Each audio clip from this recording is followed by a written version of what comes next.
বাবা বিষ খেলে মরবে, বিষ খেলে মরবে, আবার বলে জ্বালানি বিষ খেতে হবে। ও মায়েরা, যাই বিষ খাও না কেন, তোমার কপালে যদি মৃত্যুটা না লেখা থাকে না, তুমি খাবে, ছটফট করবে, লোকজন এসে তোমায় হাসপাতালে নিয়ে যাবে, আর একবার যে হাসপাতাল থেকে ফেরত হবে ও জীবনে আর খাওয়ার নাম করবে না, তাই না? তাহলে মরি বললে মরা হবে না। ওই জন্য শাস্ত্র বলছে বাবা, কেউ খেয়ে মরে, কেউ খাইয়ে মরে, কেউ নিয়ে মরে, কেউ দিয়ে মরে, কেউ শুনে মরে, কেউ দেখে মরে, কেউ বলে মরে, কেউ ভালোবেসে মরে। এই যা যা কথাগুলো বলছি একটা কথা গ্রন্থের বাইরে যাবে না, সব শাস্ত্রে আছে। যদি কারো জানা থাকে তো উত্তর দেবেন। কেমন বলেন তো? খেয়ে মরেছিল কে?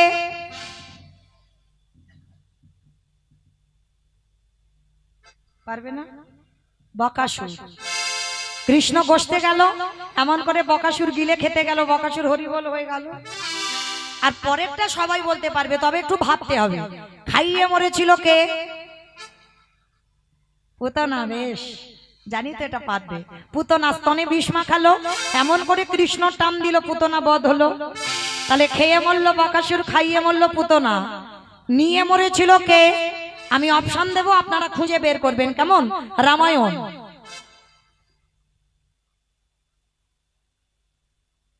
একটু জোরে জোরে বলো, কানে আমার শুনতে পাই না। বলো। রাবণ। সীতামাকে নিল, আর 1 লক্ষ ছেলে আর 1.25 লক্ষ নাতি, বংশে বাতি দেওয়ার মতো কেউ ছিল না। তাহলে খেয়ে মরল, খাইয়ে মরল, নিয়ে মরল। দিয়ে মরেছিল কে? অপশন মহাভারত। কর্ণ। কি দিয়েছিল? কবচ কুণ্ডল।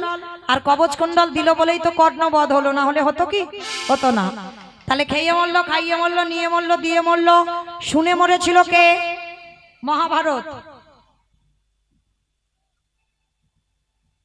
হ্যাঁ বেশ। অশ্বত্থামা হতবানি, ইহাই আমি সত্য জানি, ইতি গজ পড়ে গেল রানে, ইতি গজ পড়ে গেল রানে। অষ্টগুরু দ্রোণাচার্য। আর ওই সংবাদটা শুনে মৃত্যু হয়ে গেল রাধা।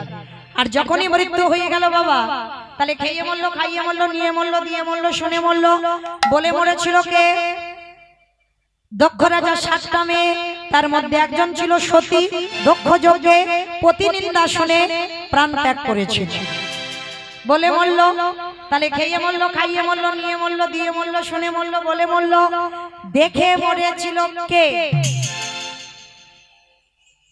হিরণ্যকশিপু। প্রহ্লাদকে বলেছিল, প্রহ্লাদ তোর হরি কোথায় থাকে? বলে বাবা, যেদিকে তাকাই সেদিকে আমার হরিময় জগৎ। এই ফটিক স্তম্ভে তোর হরি আছে? আছে। আঘাত করলো ফটিক স্তম্ভে, ওখান থেকে বাইর হলো একেবারে দেহটা মানুষ, মুখটা পশু। আমার কোন ঠাকুর? গণেশ ঠাকুর। গণেশ ঠাকুর। হ্যাঁ, নরসিংহ, নৃসিংহদেব ওই রূপটা ধরেছিল। কেন ধরেছিল? শুধুমাত্র হিরণ্যকশিপুরকে মারবার জন্য। বাবা, 2 ভাইয়ের কত ক্ষমতা দেখো। হিরণ্যাক্ষকে মেরেছিল ভগবান বরাহ রূপ। বরাহ মানে শুকর, জানো তো? ভগবান একবার শুয়োর হয়েছিল। আমরা অনেকে রেগে যাই, অনেকে বলে না মাঝে মাঝে, তুই শুয়োরের বাচ্চা। অপরাধ নিও না, আমার রেগে যাবে না। সত্যি তো আমরা সবাই শুয়োরের বাচ্চা, সবাই তো ভগবানের আমরা সন্তান। আর ভগবানই একবার শুয়োর হয়েছিল, তাতে আবার রেগে যাওয়ার কি আছে? রাধে হরি বল। তাহলে ভগবান বরাহ রূপ ধারণ করে হিরণ্যাক্ষকে মেরেছিল, আর হিরণ্যকশিপুরকে মারবার জন্য ভগবানের নৃসিংহ রূপ, নরসিংহ। 2 ভাইয়ের জন্য ভগবানের 2টো অবতার। তা এইবার যখন হিরণ্যকশিপুর একেবারে শূন্যে তুলে নিয়েছে, হিরণ্যকশিপুর হাসছে, বলে ভগবান পারবে না তুমি আমায় মারতে। বলে কেন? বলে শোনো, আমি তো নারীতে মরবো না, পুরুষে মরবো না, পশুতে মরবো না। ভগবান বলে আমি মূর্খ নয়, তুই মূর্খ, তোকে মারবার জন্য আজকের আমার এই রূপটা ধরা। শূন্যে তুলে নিয়েছে, বলে তবু মারতে পারবে না। বলে কেন? বলে জলে মরবো না, স্থলে মরবো না, অন্তরিক্ষে মরবো না। বলে আমি ওখানে মারবো না, মারবো কোথায়? আমি আমার উরুত দেশে রেখে তোর বক্ষটা বিদীর্ণ করে দেব। বলে তবু আমি মরবো না। বলে কেন? বলে আমি ঘরে মরবো না, ঘরের বাইরে মরবো না। বলে ঘরেও মরবো না, বাইরে মরবো না। বলে তোকে মারবো তোর ঘরের চৌকাটের উপরে দাঁড়িয়ে। বলে তবু মরবো না। বলে কেন? বলে আমি তো দিনে মরবো না, রাতে মরবো না। বলে দিন রাতের মাঝখানে তোরে মারবো গোধূলি বেলায়। বলে তবু মরবো না। বলে কেন? বলে শোনো, আমি মাসে মরবো না, বারে মরবো না। এইবার ভগবান একটু চিন্তায় পড়ে গেল। আমার মাসে মরবে না, বারে মরবে না। বলো তো দেখি, কোন মাসকে মাস বলে না, কোন বারকে বার বলে না? বলো বলো। এ বলে বৈশাখ মাস, মল মাস। ঠিক, মা জননী ঠিক বলেছে, মল মাস। এটা আমার কথা নয়, মহাজনগতস্য পন্থা। মল মাস সৃষ্টি করেছিল হিরণ্যকশিপুরকে মারবার জন্য। ওই মাসটাকে মাস ধরছে না, ওই মাসের বারগুলোকে বার ধরছে না। আর ওই মাসে হিরণ্যকশিপুর বধ হয়েছিল। তাহলে খেয়ে মরলো, খাইয়ে মরলো, নিয়ে মরলো, দিয়ে মরলো, শুনে মরলো, বলে মরলো, দেখে মরলো। আর একটা বাকি আছে, ভালোবেসে মরেছিল কে? আমি বলবো, বলো। ঋতুপর্ণা। এ তো গ্রন্থের বাইরে চলে গেল। আমি বললাম সব শাস্ত্রের ভিতরে থাকবে। আর তাছাড়া ঋতুপর্ণা এখনো মরেনি, মানে সিনেমা দেখে দেখে ওই অবস্থা। ভালোবেসে মরেছিল রাজা দশরথ। কাকে ভালোবেসেছিল জানো? কইকেয়ী মাকে। আর কইকেয়ী মাকে ভালোবাসতে গিয়ে বাবা কায়দা করে দুটো বর চাইলো। প্রথমবারে ভরত রাজা হবে, দ্বিতীয়বারে রামে যাবে 14 বছর বনবাস। আরে যখন রাম বনবাসী হলো, দশরথ কেঁদে কেঁদে বিছানা সজ্জা হলো। অন্ধ হয়ে গেল দশরথ। ওমা, অন্ধ হয়ে দশরথ মরবার আগে একটা কথা বলে গেছে, বলবো? একটু বলি। আমাদের বলেন, বলেছে আমার দাদা ভাই, বাবা ঠাকুর ভাইরা যারা যারা বিয়ে থা করেছে ওদেরকে বলেছে। দশরথ কি বলেছে জানো? করে কলির জি, তোরা যেন কেউ আমার মতো বউকে ভালোবাসিস না। ভালোবাস, খবরদার কারোর যেন বউ মাথায় চড়ে না বসে। আর যাদের যাদের বউ চড়ে বসবে, দশরথ মরবার আগে বলে গেল, ওগো তাদের দশা আমার মতো হবে। এটাই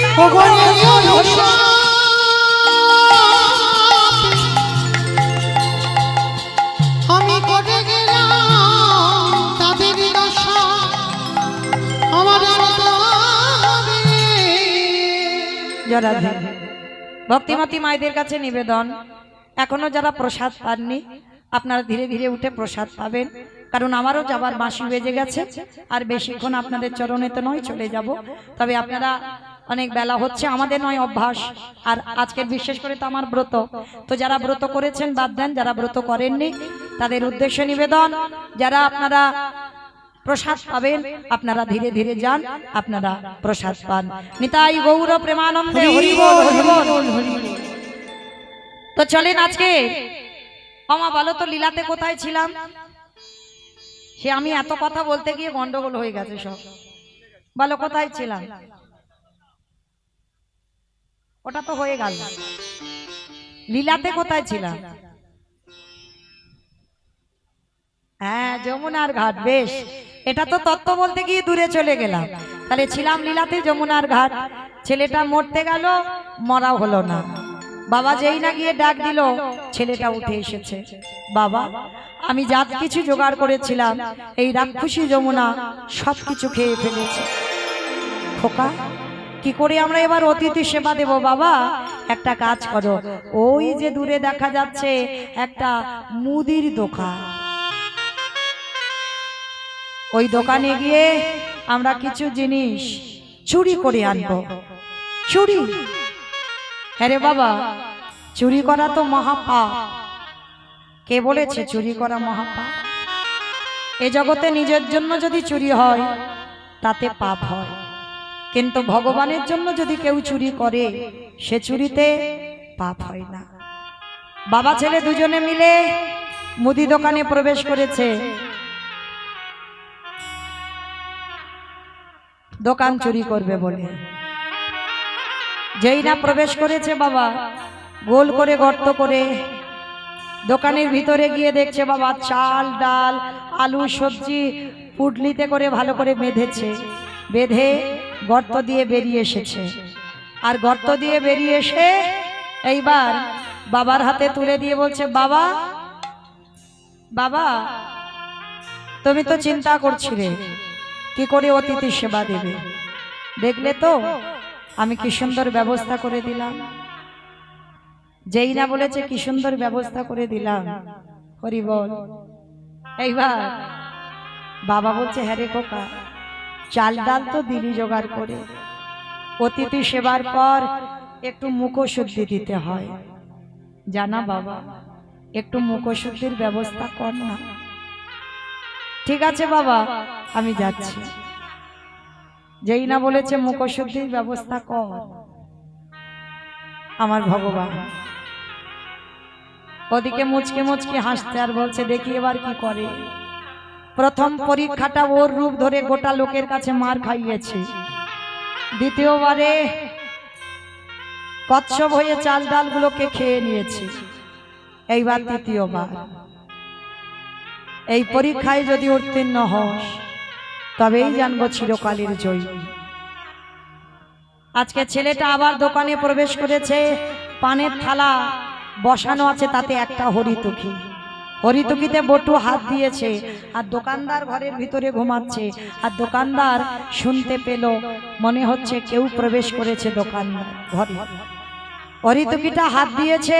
আর ওদিকে ভগবান স্বপ্ন দিচ্ছে, দোকানদার তোমার দোকান ওদিকে চুরি হয়ে যাচ্ছে।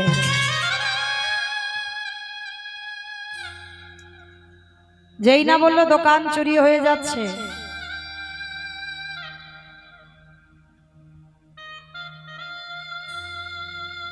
আর ভক্ত বাৎসল্য ভগবান থাকতে পারলো না।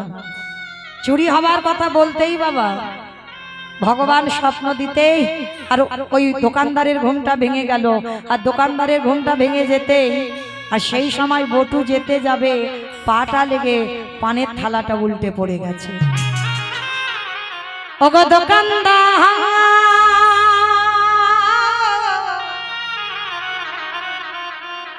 তুমি অমন করে কাল নিদ্রায় ঘুমায়ো না, তুমি চেয়ে দেখো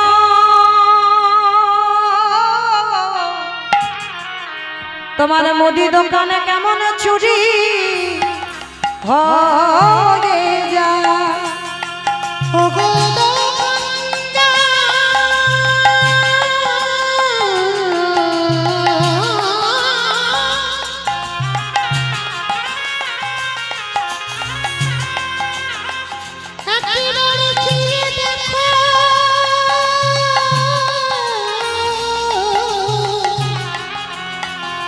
তোমার দোকানে চুরি হয়ে যায়। দোকানদার ছুটে এলো ঘরে, আর ঘরে আসতেই বাবা ততক্ষণে বটু হরিতকিটা নিয়ে দুটো হাত আর মাথাটা গর্ত দিয়ে বের করেছে। জীবনে কাল ঘনিয়ে এলো তবু বাবাকে বুঝতে দিল না। হরিতকিটা বাবার হাতে দিয়ে বলছে, বাবা ততক্ষণে তুমি যাও, গিয়ে বসাও রান্না, আমি যাচ্ছি। যতই হোক বাবা তো বুঝতে পেরে গেছে ছেলের কিছু একটা হয়েছে, আর বুঝতে পেরে গিয়ে বাবা বলছে, খোকা সত্যি করে বল না বাবা, তোর কি কিছু হয়েছে? বুঝতে দিল না যে বাবা আমি ধরা পড়ে গেছি। হাসি মুখে হরিতকিটা দিয়ে বলছে, বাবা ততক্ষণ রান্না বসাও, আমি যাচ্ছি। না, আমরা দুজনে একসঙ্গে এসেছি, একসঙ্গে যাব, তুই বেরিয়ে আয়। ছোট্ট ছেলে আর থাকতে পারলো না, বলে উঠলো, বাবা আর মনে হয় তোমার সঙ্গে আমার কোনো দিনই আর যাওয়া হবে না। যেই না বললো কোনো দিন আর যাওয়া হবে না, চমকে উঠেছে। কি বললি বাবা? তুই আমার সঙ্গে যাবি না কার সঙ্গে যাবি? যাব কি করে?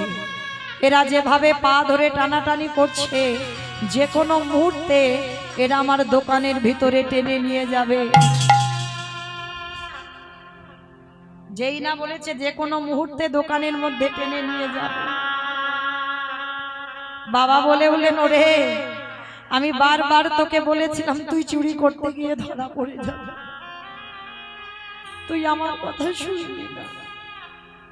আমার কথা না শুনে তুই চুরি করতে গেলি, এখন তুই ধরা পড়ে গেলি। আমাকে সবাই বলবে চোরের বাবা। এর থেকে যদি আমার মৃত্যু হয়ে যেত, আমার এতটুকু দুঃখ কষ্ট হতো না। বাবা বাবা শোনো, কাল সকালবেলা যাতে কেউ জানতে না পারে, কেউ বুঝতে না পারে আমি চোর, তুমি আমার বাবা, তার বিনিময়ে তুমি একটা কাজ করো, ওই যে অস্ত্রটা পড়ে আছে ওই অস্ত্রটা তুলে নিয়ে তুমি আমার মস্তকটা ছেদন করে নিয়ে পালিয়ে যাও। কি বললি? আমি বাবা হয়ে নিজের হাতে তোর মাথা কাটবো?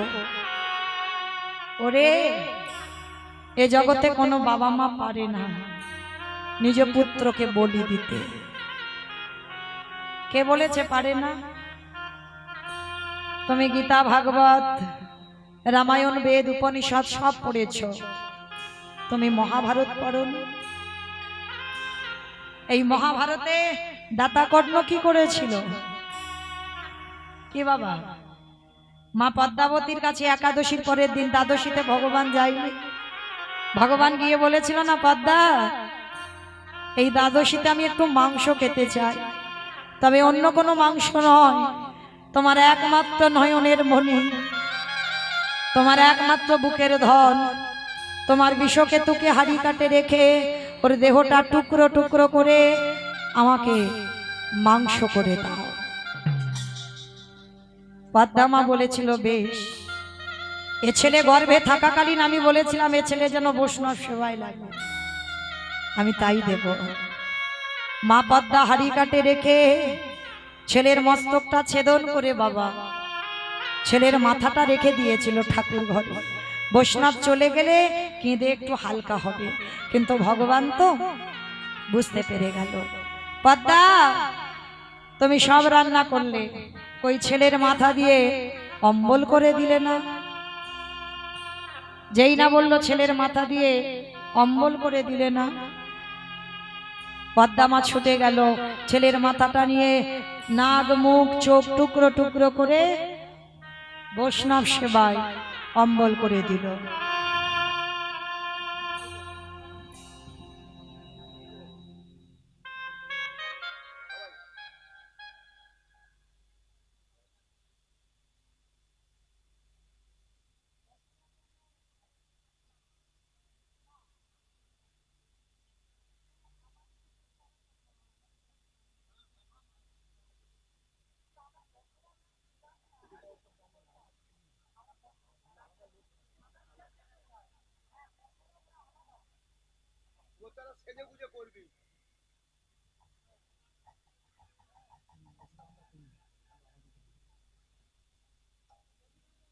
আমরা করি না।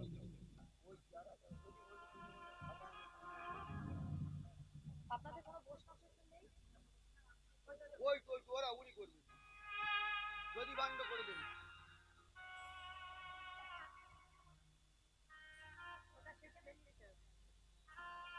ওটা দিয়ে দেবো, ওটা ওরা দিয়ে দেবে। ওরা আছে, ঠিক আছে। নিতাই গৌর প্রেমানন্দে হরি বল। সেই পদ্মা নিজ পুত্রকে বলি দিয়ে বৈষ্ণব সেবা দিল, কিন্তু পরক্ষণে মা দেখেছিল সেই মরা ছেলে আবার সুস্থ স্বাভাবিকভাবে মার কোলে ফিরে এসেছিল। আজকে লীলায় বটু বলছে হতে হতে পারে বাবা যে তোমার চারজন ঘরে বসে আছে, হয়তো তোমার আরাধ্য দেবতা। ধরো অস্ত্র, কাটো মাথা। বাবা উন্মাদ পাগল হয়ে গেল, অস্ত্রটা ধরে একমাত্র সন্তানের মস্তকটাকে ছেদন করে দিল। আর যখনই ছেলের মাথাটা কেটে দিল, ওই ছেলের মাথাটা ছটফট করছে, কই কৃষ্ণ, কোথায় কৃষ্ণ, কোথায় প্রাণ সখা গে কতদিন